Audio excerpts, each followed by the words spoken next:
I think we're good to go. So we're going to share our screen here in just a moment.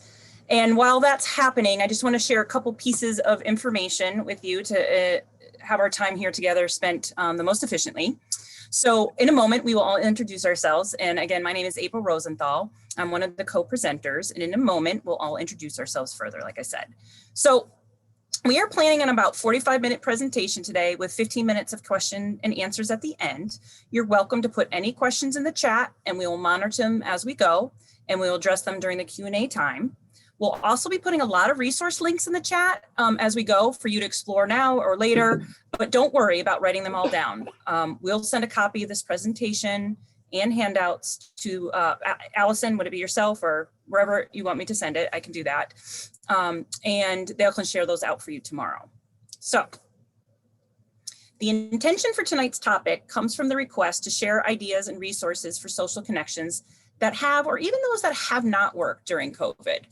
The Therapeutic Recreation Office, also called TR for short, for anyone that doesn't know our office yet, is very pleased to be able to co-present with Deborah Hammer tonight. So we collaborated on this presentation and have this PowerPoint as a visual, but we will do a lot of speaking with extra information that's not on the slides. So if you are or are not familiar with social thinking methodology by Michelle Garcia Winner, their methodology helps you to gain evidence-based strategies to help individuals ages 4 through adult improve social competencies, including self-regulation, social emotional learning, executive functioning, and perspective taking and social problem solving. So we're going to drop a link in the social thinking and their methodology in the chat here for you to explore later. But we're also going to expound on some of the social skills we aim to target in the therapeutic rec programs and go in a lot more detail later.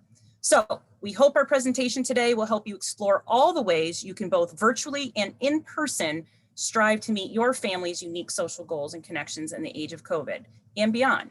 So with no further ado, I hand it over to Deborah to introduce herself. Thank you so much, April. I am Deborah Hammer. I am one of the Arlington Public Schools Autism and Low Incidence Specialists.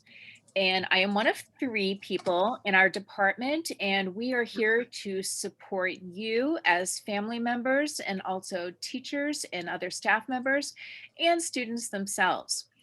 And during this time of the pandemic, I have been making social connections through a virtual book club. And I've also been taking classes on Coursera with my mother, who is quarantining in a nursing home. She is completely paralyzed. And we connect through FaceTime to study and take classes together. Very nice. So we're going to jump on that same train here, and the Therapeutic Rec team and Deborah, we thought it would be fun to share these social connections that we're doing ourselves in the days of COVID. And you can also check us out and learn more about us on our webpage and our bios. But we're going to introduce ourselves from left to right across the top row and then the bottom row. So the first picture on the top left is myself. And again, I'm April Rosenthal. I'm the Therapeutic Recreation Unit Manager. And recently, my social connection during COVID has been watching my niece and both my nephews play their respective sports on streaming services. And all the while, my family in Massachusetts and I text during the games to comment on what is happening. Now, Mary is the middle picture on the top row, and she's not with us tonight, but she's our program support coordinator, and she keeps us all running on the regular. And her current social connection during COVID is checking out what her children and grandchildren are up to on Facebook. And Robin, hang it to you. Hi, I'm Robin, and I'm one of the inclusion coordinators in the Therapeutic Recreation Office. And how I connect with others during this time is I like to share my art online with others. Hi, everyone. I am Chloe Hodge. I'm one of the adapted programmers, and I was able to cultivate a new hobby of hiking with my dog and my friends. I'm not originally from this specific area, so it was great to get outdoors and physically distance with each other and still get some exercise and take my dog for a walk. Hi, everyone. My name is Caitlin Chan. I also am a programmer. My favorite social connection is participating in virtual fitness classes and virtual games with my friends and family in Michigan, and also doing some socially distanced classes outdoors at the parks where I live. And I'm Kat Travato. Hi, everyone. It is so good to see some of your faces and names. Well, all of you, but I recognize some of them, and it's so nice to see you. Pretty much since the start of COVID, my friends and I have weekly, sometimes daily house party get-togethers where we chat and play games on that app. If you don't know about it, you should definitely check it out. It's a good time.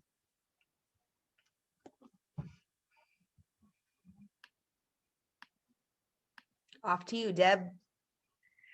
Okay, I can't see. Okay, great, thank you.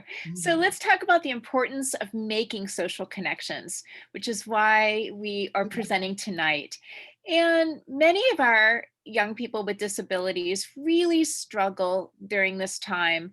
In addition to having disabilities that affect their ability to socialize during the normal times, the before times, not being able to connect with them in person or go to their favorite art or physical activity after school, it's been really hard for our kids to not have their regular routine. So we really want to stress how important it is for them to build more social connections, to avoid isolation. We want them to practice making friends and building on those friendship skills. We want them to practice expected conversation skills and pragmatic language, which includes facial expressions, uh, body regard, and personal space. And we also want to help them build and practice those critical skills, which aren't just important for socialization, but for life, which include turn taking, building recreation and leisure time, and interdependence, their ability to connect with other people and to have that kind of support system, and know that they can connect with others that they may not be as familiar with. So those are all very important skills. And even though they may be taking virtual classes and they may not be involved in the same activities, these skills are still critical, and there are still lots of ways that we can help them develop them. So you can start at home.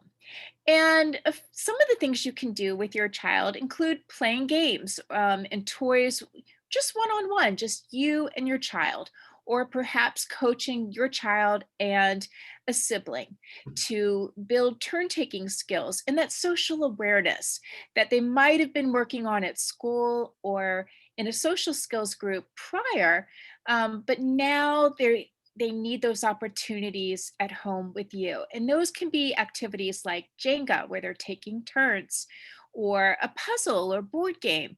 And it could be imaginative play where you're wearing costumes or taking a plane and practicing using it, or train, or whatever their preferred activity is, and just pretending. It could be a cooperative activity where you're working with them to do cooking or build a pillow fort or jump rope, something that takes more than one person to cooperate. And that's a good way to practice your social skills. And you also want to help them practice social interaction online, especially if they're doing virtual learning, or if they're going to be a hybrid model. You want to help them practice skills like looking at the camera and making sure they have all their clothing on, and making sure that they're seated in the right position or facing the computer. And talking at the right time, or raising their hand in an expected way, or whatever the expectations are for their learning. Practicing those will really help them in those social times in class or any other virtual activities that they might be doing.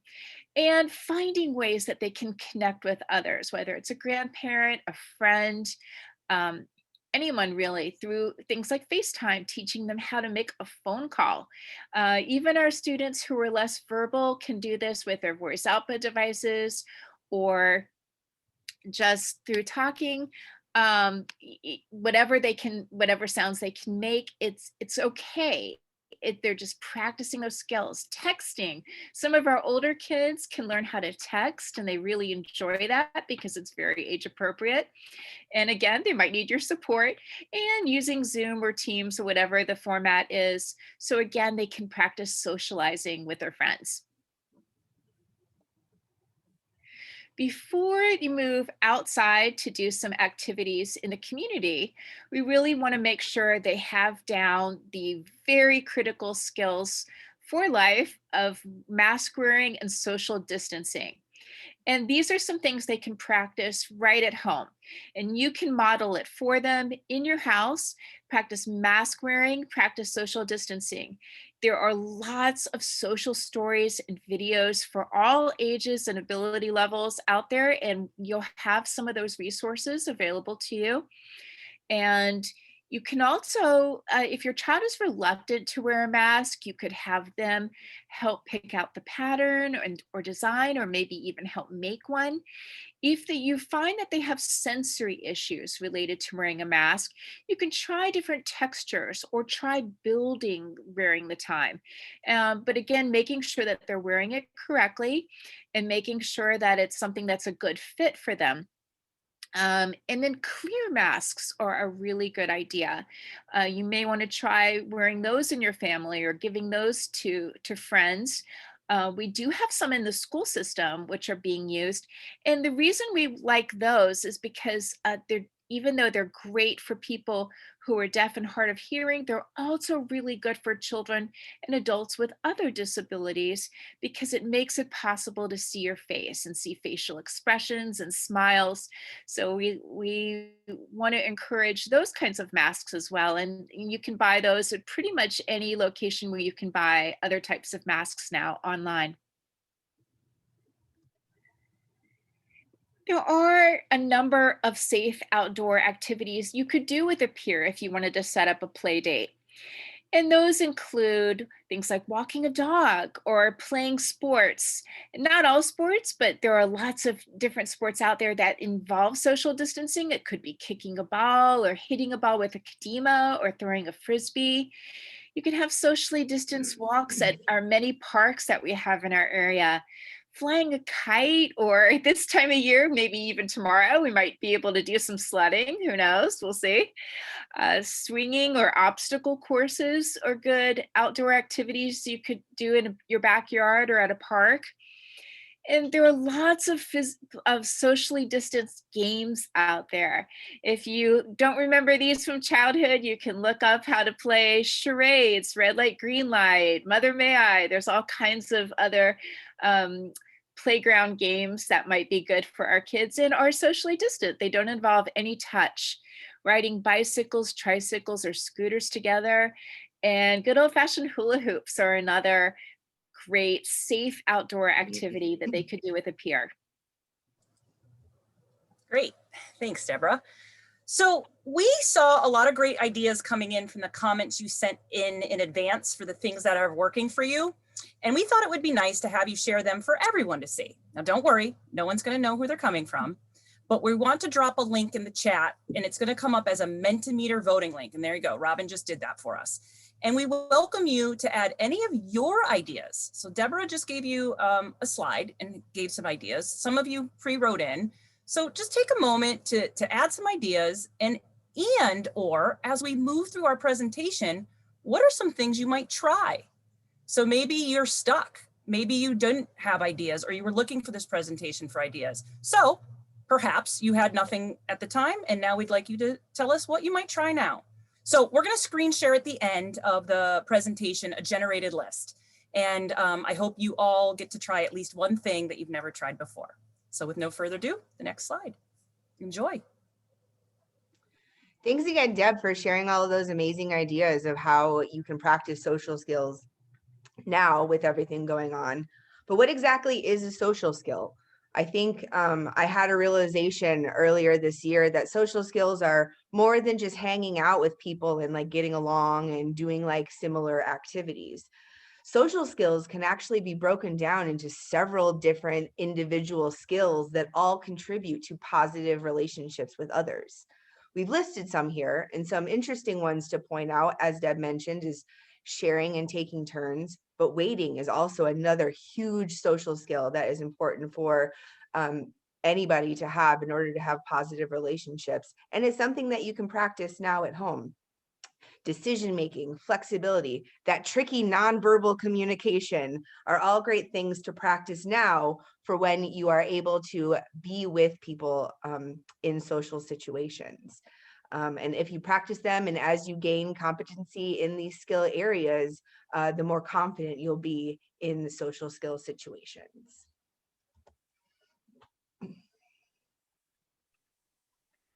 And with everyone having to move into a virtual world with COVID, us as staff have had some barriers as well as our participants with that transition. And for us to be able to provide the utmost best recreation programs for everybody, it's been difficult with some of our inconsistent attendance in the virtual world. Sometimes we have low enrollment, our low survey feedback. And those factors affect how we evaluate our programs and how we can change them and adapt them for what our community really needs. Yeah, and some of the barriers we've noticed even for our participants during the virtual programs is obviously with COVID-19 and everyone having to adjust to not being in person together, experiencing technology issues, lacking devices or equipment needed to participate. We're also noticing that some participants or even their caregivers are not so familiar with how to use the technology to join the program, or might be experiencing glitches and not knowing how to troubleshoot. We see sometimes a lack of support in the home for the participants who might need assistance to join the program, or even having the program support in order to participate. And we're also seeing some technology fatigue, whether they're using the computer or technology for school or leisure. Some participants are just growing tired of being in front of the computer and looking at the screen, which sometimes also impacts some of our participant attendance. So the TR team now wants to talk about what has been working well in all the current TR and DPR opportunities that we've been offering during COVID, as well as some self-directed ideas and suggestions for you to try. And then Deborah will then talk about the various community resources. I wanted to put a plug in for all the programs that we're about to talk about that are DPR wide. Whether TR leads them directly or indirectly, please know that they have been mindfully planned with a TR influence and or we have had a direct presence in their creations. So again, I hope you enjoy. Okay, so we want to start by sharing with you all some of our virtual program opportunities out of our TR office. All of our virtual programs are through the Microsoft Teams platform. So currently we're offering a virtual adapted art class. It's held on the last Monday of each month, and our age range is 18 and up. The class is actually facilitated by our community arts programmers. They guide the participants through art projects using different things at home, such as paint, paper, aluminum foil, sponges. They even discuss art history. All skills are welcomed and no experience is necessary. We also have a virtual health and fitness class. We meet twice a month. The age range is 13 and up. The class structure starts with some seated stretches, some light exercises, even some deep breathing, just to get everyone energized for the day.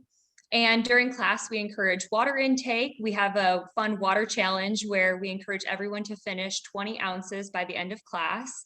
And we end with a discussion on healthy recipes, seasonal produce, making health goals, and just other wellness topics.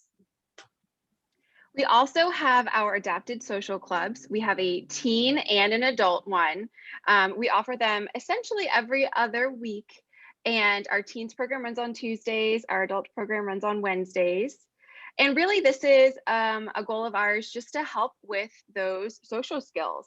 You know, we do different fun games, trivia, we take virtual tours, we have group discussions.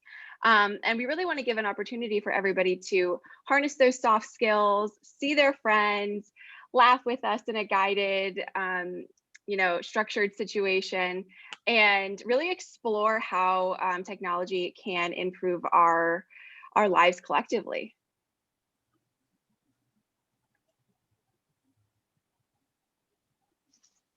Now, we also have our in-person programs when the weather has been welcoming of that. And one of our bigger and more popular events was our adaptive park walks. And with those walks, we have them on paved trails. They're normally on a weekend in the morning. And we go for about an hour. That includes stretching, socializing.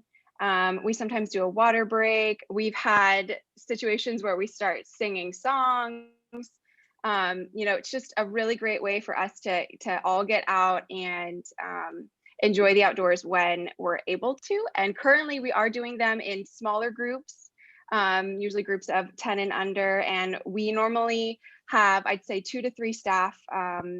Usually it's some of us on the call right now who attend, and we're just looking to hopefully do many more of these in the future when the weather gets nice.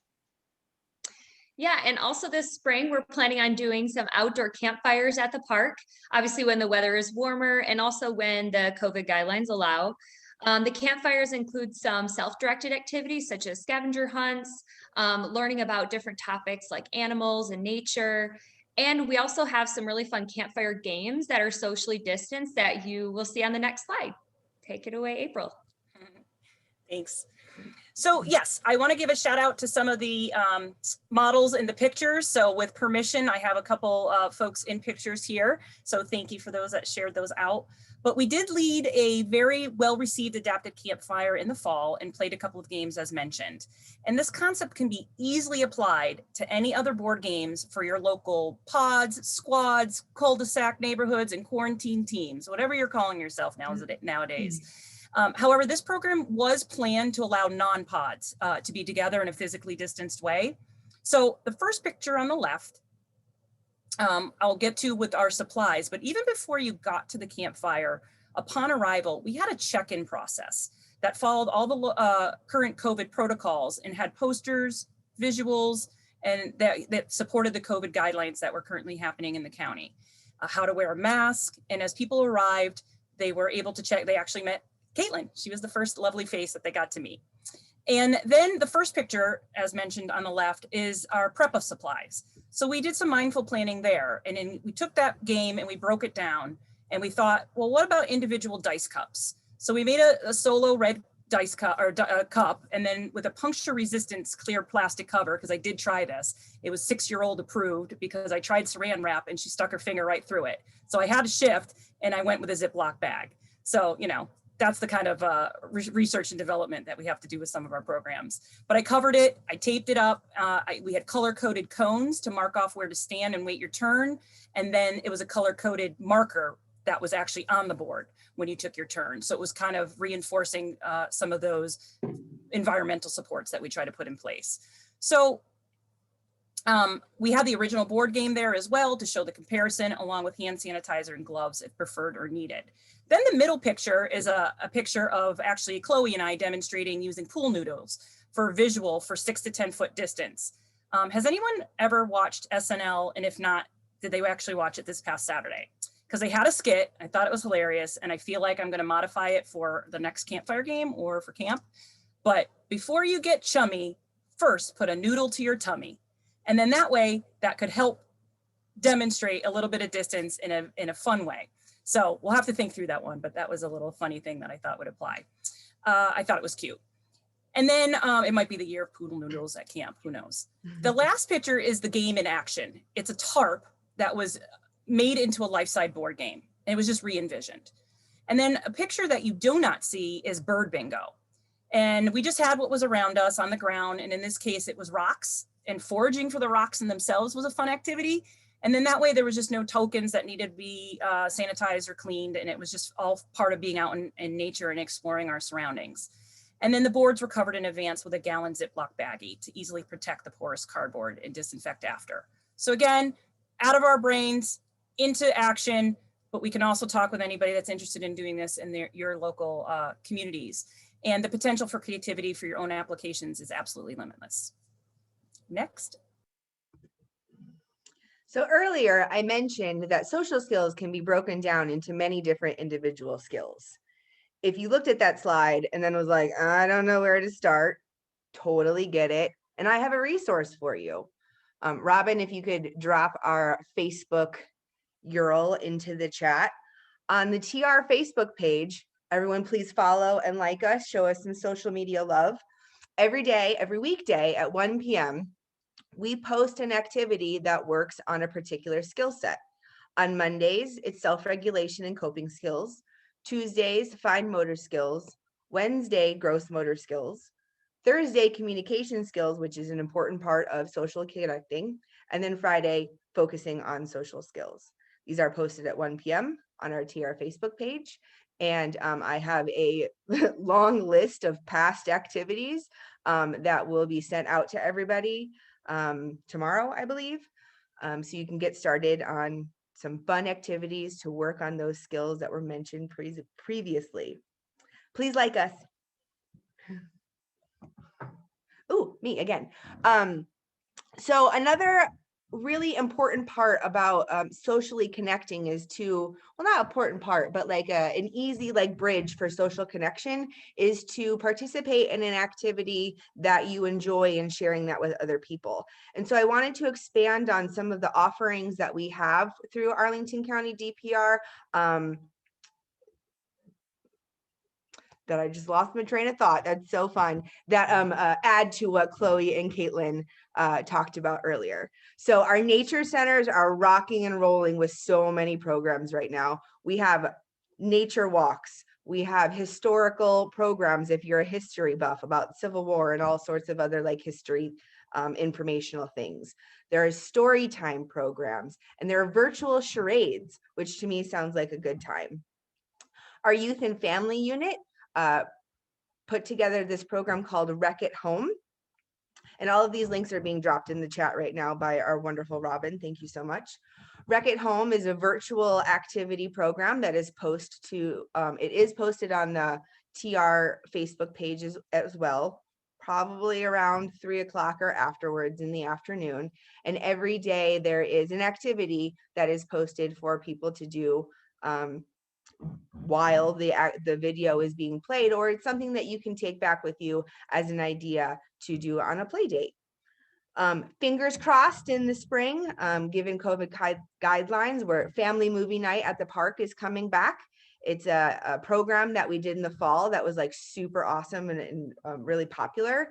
It's on the top of the Barcroft parking garage. We have a very beautiful view of South Arlington while the sun is setting. It's beautiful. And we have a sit-in movie experience, sometimes with some trivia thrown in there. And it seems to be a good time. Spoiler alert, kinda. This spring, we're focusing on 90s nostalgia movies. So it's gonna be a good time. The first one might be The Princess Bride, plug. But check out, make sure you follow the TR Facebook page and make sure you're signed up for our Gov Delivery Ease newsletter so you can know when registration opens for those programs, because the spots fill up quickly. Finally, we have the Enjoy Arlington catalog. The spring edition was just released or will be released soon. And there is a plethora of virtual and outdoor programs that are available to you in all sorts of different genres of recreation. So you should be able to find some sort of opportunity that meets the interest needs of your participants. I hope everyone here has heard about the Super Squad. If not, it's an initiative that we are currently doing in Arlington County Parks, where we are placing sensory pathways disguised as superhero training courses in our parks throughout Arlington County. We do 3 a week typically, and we post clues before we head out to get people guessing of where we're going to leave our mark. So that could be a fun little social activity to try to figure out what the clues mean and where we're going to be. Unfortunately, we can't go out this week because of weather, but we are out every week. And sneak peek for SEPTA, we haven't formally announced this yet, but we are expanding our offerings. We started off by just going into Arlington County Parks, and then we expanded to civic associations, and that was received very well. And knowing that kids are going back to school soon, we're going to, drum roll, open it up to PTAs so that PTAs can request us to come to schools and put down a sensory pathway, AKA superhero training obstacle course at schools. And these superhero training obstacle courses are specifically designed to work on that proprioceptive and vestibular sensory input that we all know benefits self-regulation. Robin, if you could drop my email in the chat, I think you know what it is. And anyone from SEPTA can reach out to me and we can start talking about putting a sensory pathway down at your school and having the Super Squad leave their mark. All right. So we are really excited to share with you all a couple of new resources that have come out of our office. The first one being to the left there, and I will have someone be dropping the link in there for you all. The first one is our Accessible Amenities web tool. So this is a tool that you can use to filter our various parks and playgrounds based on your specific needs or interests. So let's say you have a grandparent that's coming to visit in town and you really want a park or a playground that has lots of benches so they can have a place to sit. You can filter and find a park that meets your needs for extra benches. Or let's say you need a playground that's completely fenced in. You can filter and find a park that meets those needs of the fence. Or you can do a reverse search. Maybe you have a park in mind that's by your house, but you're not quite sure if it's completely fenced in or if there's an accessible parking lot. You can also search that way too. So that's really exciting. And this is a really great resource. As we mentioned before, if you're wanting to take a group of people out for a walk or to do some Facebook activities out at the park, you can find a park before you even leave your house that's going to meet everyone's needs. So that way you don't get to a park and realize, oh, this is not going to work for all of us. So that's our first resource that we have for you. The next one is our Recreation Resource Helpline. So this is a web page where you can go and you can request a one-on-one consultation with us. We can discuss recreation goals or help you identify some recreation opportunities in the neighborhood or in the community. We can also talk about skill development. So we can talk about how to either maintain the skills that your kids or your participants have, or how can we work on those skills? How can we get some of those skills back? And then we can also talk about behavior support. So we can identify some techniques, some strategies. If you find that maybe you're struggling with structure at home, you can send in a request and you can have that consultation with us. And the consultations are scheduled for about 30 minutes, but if time allows, we tend to go a little over, and I'm totally fine with that. I love talking with all of you. And we can always schedule more consultations. There is no end to the ability of consultations that you set up. So again, the website is there, and I'll have Caitlin drop that in there for me. And again, this will take you to our online form, which asks for a little bit more information about what you're looking for. So that way, when we come to the consultation, we're prepared to help you. All right, which leads us into self-directed resources. So you have this wonderful accessible amenities tool. You found a park to go do some activities. So there are some things that you can do. So we have our Facebook activities, like Kat mentioned. If there's a Facebook activity that you really enjoy, and maybe some of the other kids in your neighborhood, or maybe some people at your school really like the activity, maybe you guys could all take that activity out to the park and you guys could do the activity there. Or you could have meetup groups. I actually was talking with a parent a few weeks ago who was looking to see if there was some interest in perhaps some of participants wanting to get together twice a week at the playground, about 5 participants. And they would play together, they'd be socially distanced, but they would just be at the same park together, playing and at least seeing each other. So that's a really good opportunity. Really encourage you all, if you have your neighborhood pods or your quarantine squad, if you guys want to get together and set up, like on Tuesdays at 5, let's all meet at this park and do an activity together. So that's one great way to kind of do your own self-directed activities. And then some other options are watch parties. So I know Hulu does it, and I'm sure some other streaming apps do it as well.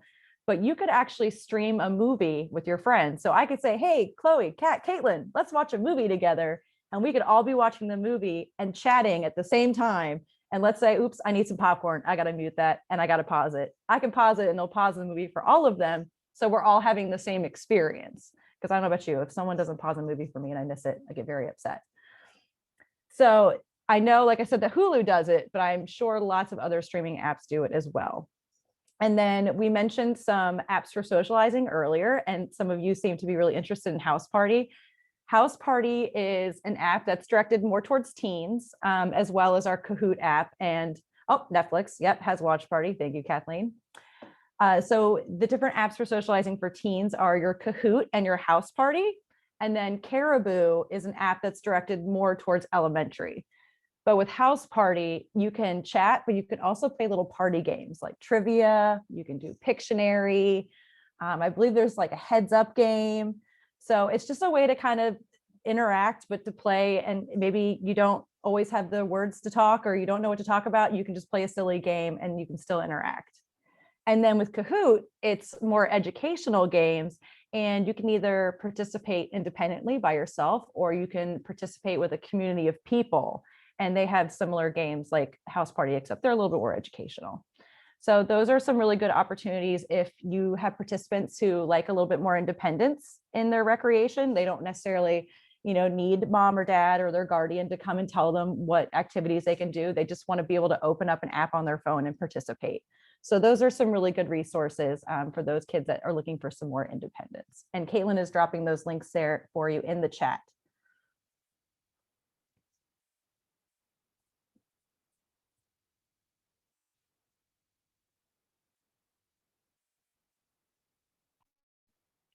We are so lucky to have all these amazing resources with TR. I know I want to come to see The Princess Bride, for example, but y'all are doing incredible things. But there are also a lot of other things available in the Arlington area. And I just want to tell you about a few of those. The Autism Society of Northern Virginia has social groups that you can register for, and they have them for children, teens, and also adults. The Independence Center of Northern Virginia has a lot of social activities like virtual meetups and game nights, and also some social groups. And those are mainly for older youth and adults, so like 16 and up. Keen, or Kids Enjoying Exercise Now, is doing some fitness activities in both in person and virtually, so you can check those out. Artstream is an inclusive theater company, and they are still performing. They are doing their cabaret nights, they're having virtual performances, and they are offering theater classes. So if you have a child or student who loves to act, dance, sing, all the above, that's a great opportunity. And since it's inclusive, it also gives them an opportunity to be with typical peers. The Northern Virginia Therapeutic Writing Program is still offering in-person equine programs for all ages and ability levels.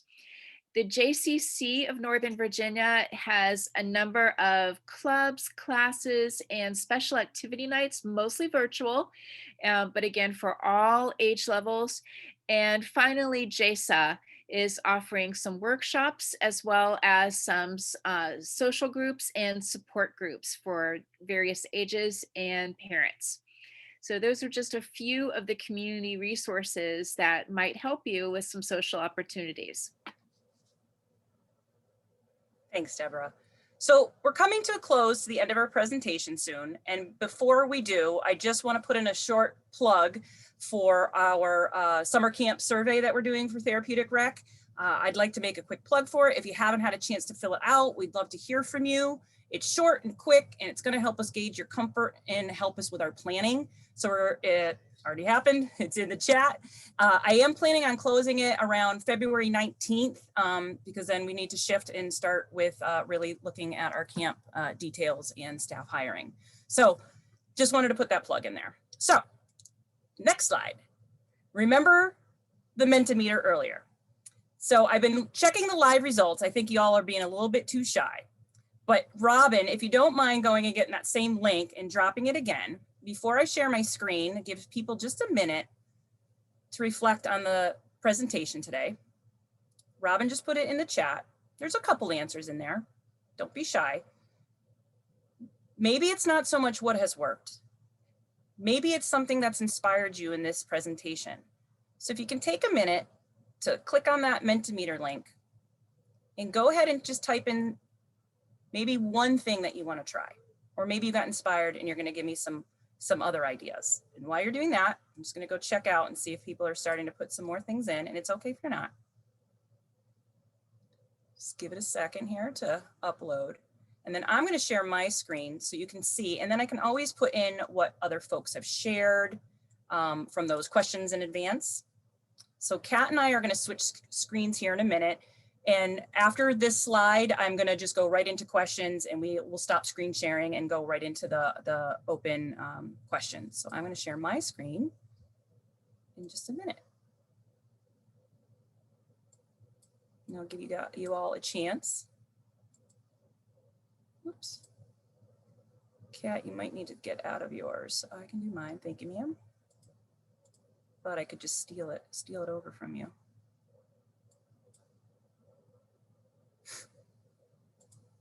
Let's see what we got coming on here.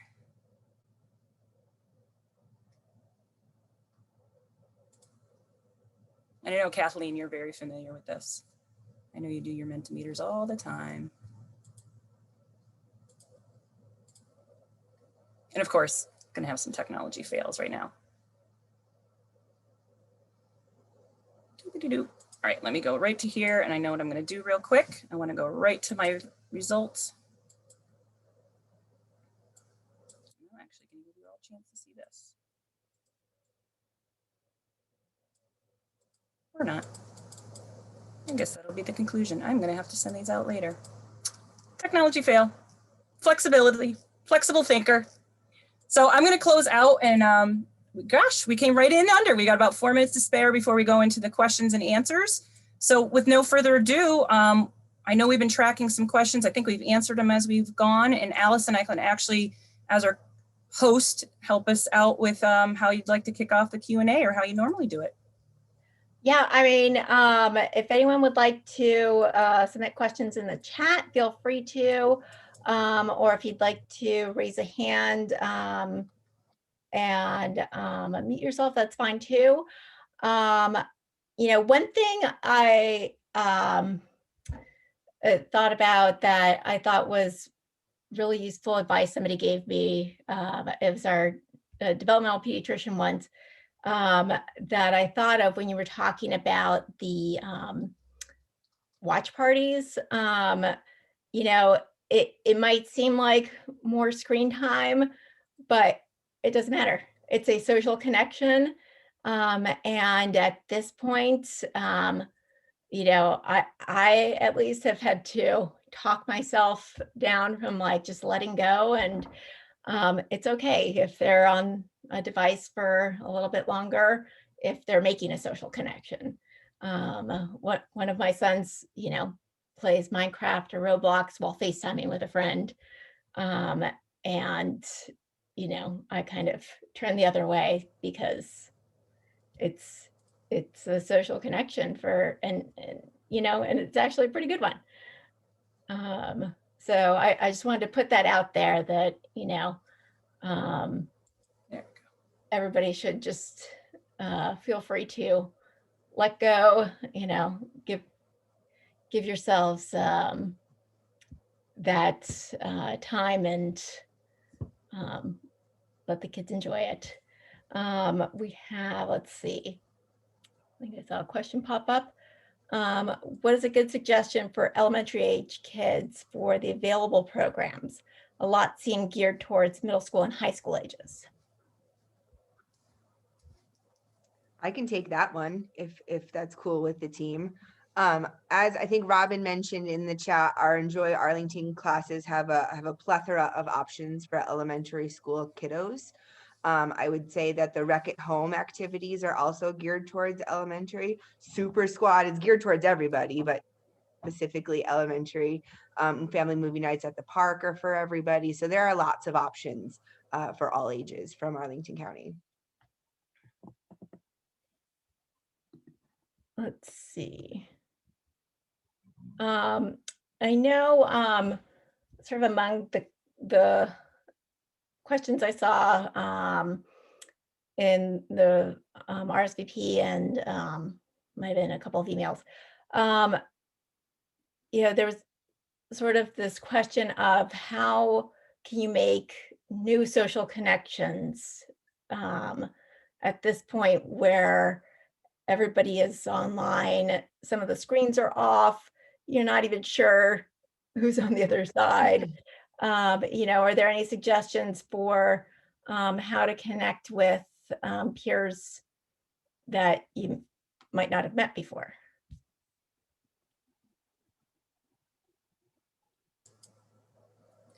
I can talk a little bit about that because we're working on that in the school system.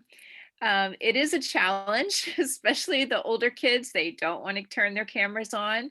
So in the social skill groups or classes that I often sit in on, we do encourage the kids to turn their cameras on, even if it's just for a little while, or they might share something through another way, like a Jamboard or a little video. Sometimes videos are a great way that they don't mind sharing because they can edit it beforehand.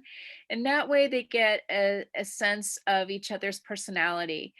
And it is, and I would talk, if it's a school friend, I would talk with your child's case carrier, or perhaps they're going to know your child and they're going to see like who they might have had made a connection with. And that might be a good way to be able to set up a play date with a preferred person. But there also might be some connections that might be made through some of the other community organizations, and especially with Therapeutic Recreation. And that might be a way that whether it's face-to-face or virtual, that they're going to be able to connect in a more natural way with a peer. And I've also seen some of my kids connect to peers outside of school through shared activities like virtual Lego clubs or a virtual game. And some of my kids say that their best friend is somebody they met through Minecraft, and maybe they've never seen them except through an avatar, and that's okay.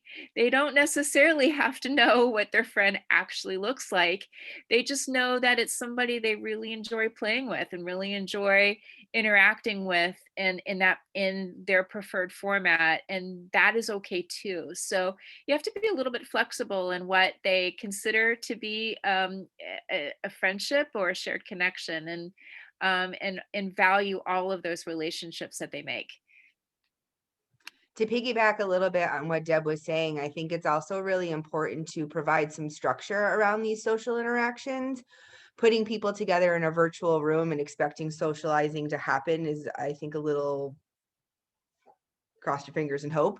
But if you provide some sort of structured activity that everyone is really geeked about, you're more likely to like have that common ground that they can connect to. Instead of connecting directly to each other, they have this activity that bridges that gap, connection, whatever. And I can attest to what Kat has said with our virtual social clubs right now. When we first started them back in September, a lot of the participants didn't know each other, and they may have met each other a few years ago or in a smaller setting, or just definitely not a virtual setting. And now that we are in our second season of it, they question us as to where their friends are and why they're not like logged in yet. So I think signing up and attending some sort of, I'm going to say virtual because that's the topic I'm talking about right now, but a virtual program that maybe they have never done before, or it's a type of game that they don't even know that they like, just going out and putting themselves out there and just showing up and seeing if they like it. And really those relationships over the course of the last few months have grown and bonded, and everyone knows each other's names and where they live and whose dog is whose, and all those fun things. So and to follow up on that, I wonder if anyone has recommendations on virtual activities for our friends who aren't as verbal, that makes sort of that interaction more difficult. Are there any sort of apps that have been particularly helpful in that regard that you guys have experience with? I'll take this one. So I would say the watch parties, even though you're not in the same room and you're necessarily not having a conversation, watching a movie together. And if you do have the abilities to chat and type, chatting that way, I think is sometimes easier than actually coming up with the words to chat. But sometimes just knowing that you're watching the same movie, or you're having the same experience that your friend's having at the same time, I think helps build those connections as well. I know sometimes even if you're just sitting with someone, even if you're not talking to someone, you feel less lonely, right? So just knowing that you're both watching the same movie that just came out, or you're both having the same thoughts in the chat, or you're just sending emojis, you're just sending like laughing emojis or smiling or crying emojis. Anyone that knows me knows I communicate better in pictures than I do in words. So I'll send GIFs and emojis all day. And I think that's a really great way to help individuals who maybe can't verbally communicate, that they can use their strengths in those other ways as well. I also think coming into those activities with a little bit of preparation will help as well. Inclusion support right now looks a little bit different than it did pre-COVID, but we are still available to consult on any kind of program that anybody here is interested in that's offered through Arlington County. So if you're interested in a particular program and we need to do some like prep in order to make sure that it's a successful experience, like maybe we need to figure out what the topic of discussion will be the day for virtual health and fitness, so that your participant can be prepared with some comment cards or something that they can hold up to like communicate, stuff like that. We're happy to work with you on that. And I also want to touch base. I do see. Oh, sorry.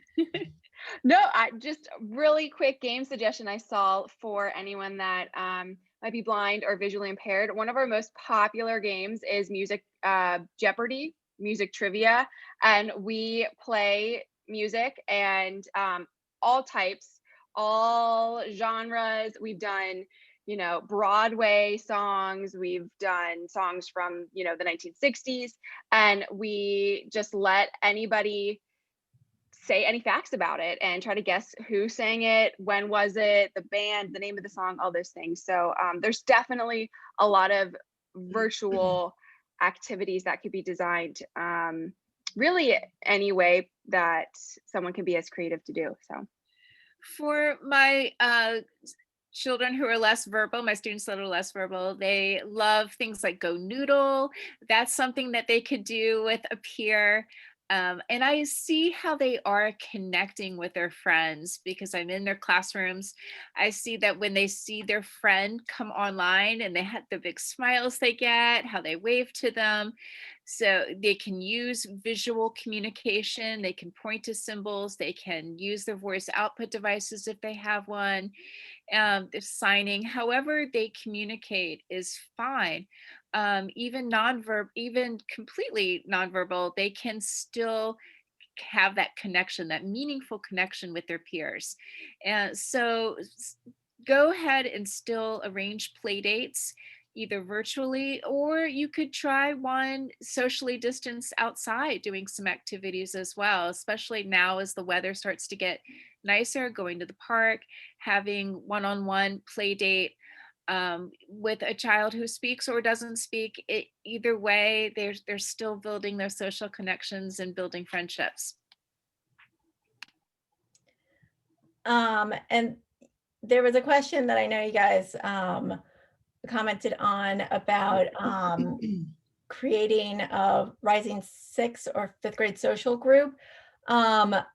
Building off of that, what would be the best way that people would make suggestions of things that they would like to see? Somebody suggested to us, my older son is suddenly into like trading baseball cards. And somebody suggested like find a group that, trades baseball cards. I have no idea how to even delve into that yet, but if there was something like that, would you guys be open to like setting up a group that's around a specific topic or kind of like a club? So I'm glad that you are bringing this up, because even pre-COVID, we will always entertain and welcome suggestions, and the staffing resources need to be there now with COVID, but it looks like we have some 5th and 6th grade interest. And I think if we can start in one place, we can maybe branch off into others. And as kids, so I don't know if we would specifically make a baseball card club, but we can make those connections. And of course, with Robin's recreation helpline, these are perfect opportunities. So yes, the best way to reach out, you can email me, you can email anybody that was on the speaking panel from TR tonight, whoever you have the most comfortable relationship with. And it just sparks ideas when we come and do presentations like this. So I always entertain them, and then I have to look at the resources to do them. But that's a great question, and thank you. And for the chat, that is it for our questions. And I'm trying to bring up the questions from the registration, though.